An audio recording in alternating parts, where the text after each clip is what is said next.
Welcome back, and this is about to be a fun video because we are covering Judge Dredd Under Siege, picking up exactly where we left off with the forces of the mutants taking control of the Patrick Swayze block, and we are going to see Judge Dredd and Judge Benny face off against thousands of mutants in this video. Get comfortable and let me entertain you.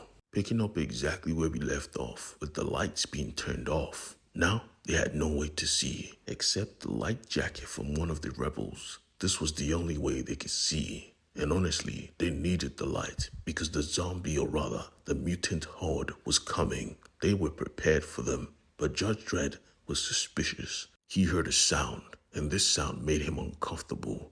Can you hear that? Everyone was focused on the doorway, failing to grasp that these people were mutants. They could come in from anywhere, which is exactly why they came in from the roof. The bloodshed began, and it was instant. People dropped as the android reverend or imam or sensei preached in the background. They were dying. The mutants were here. Their savagery was unmatched. Except from Dredd, because Dredd was fighting like a madman. He was dropping them left and right, and he was the only one that was smart enough to say, "Run. Let's leave this place now. We cannot hold it. They are too much." It was sound advice, and they all ran. He remembered to toss in a grenade like, "Eat this." As they stepped down the steps, they had nowhere to go, but the mayor knew this place like the back of his hand. He knew exactly where they needed to go. This was Patrick Swayze block. The mega cities were big, and so was this block. It was like a whole town. They had a mall, and that is where he took everyone, because the mall had separate lighting. The mall had his own generator. We see a brief flashback into the past. This place used to be bright. Honestly, the only chaos that came was when the workers who worked in the tunnels came forth. They were radioactive, of course, and that is where we see the mayor for the first time.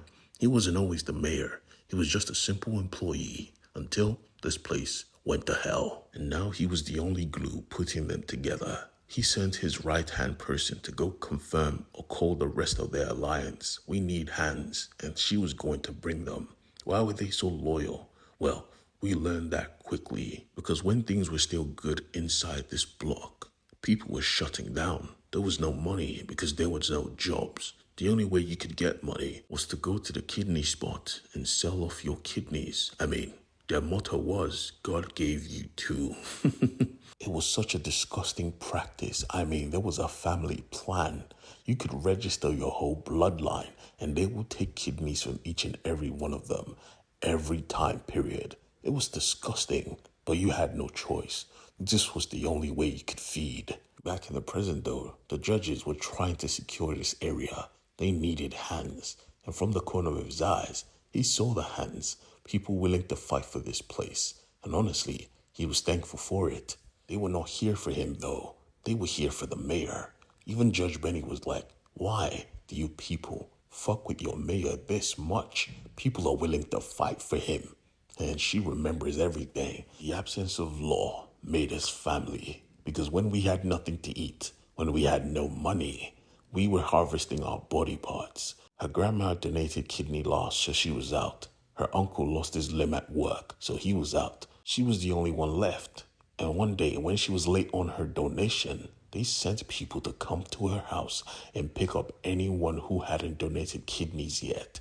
This was her little brother. He was a kid, and they just took him to go rip out his kidney. When she returned, she saw what she had done, because honestly, this was all her fault. So she went to the mayor. She went to Gilberto, and he was always down to help. They were not family, they were just friends, and he still pulled up with his gun like, "Bruh, bring out that little kid you just took, or I'm gonna bust your brains out, I promise." He was staring at two freaking mountains, and yet he still fought. He lost, but he still fought. Well, he fought. She went to the back to go look for her brother. She took her time checking, seeing other people who were locked up in this place. He was putting the beats on these mountains, and then in the back, she found him. She found her brother. At this moment, she realized that this was a bad idea, giving your kidneys and stuff. Let us go. Gilberto, on the other hand, was about to have his brain blown apart until someone intervened. Another person in this place trying to donate his kidney. They saw that these guys were absolute devils. They needed to leave. Back in the present, though, the mutants have found a way inside this mall, and they were coming in to destroy. The judges had gadgets that helped cut the ropes of the mutants, allowing them to drop to their death.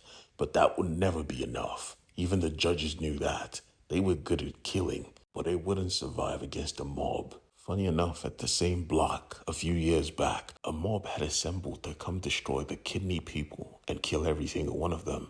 They begged the mayor for help.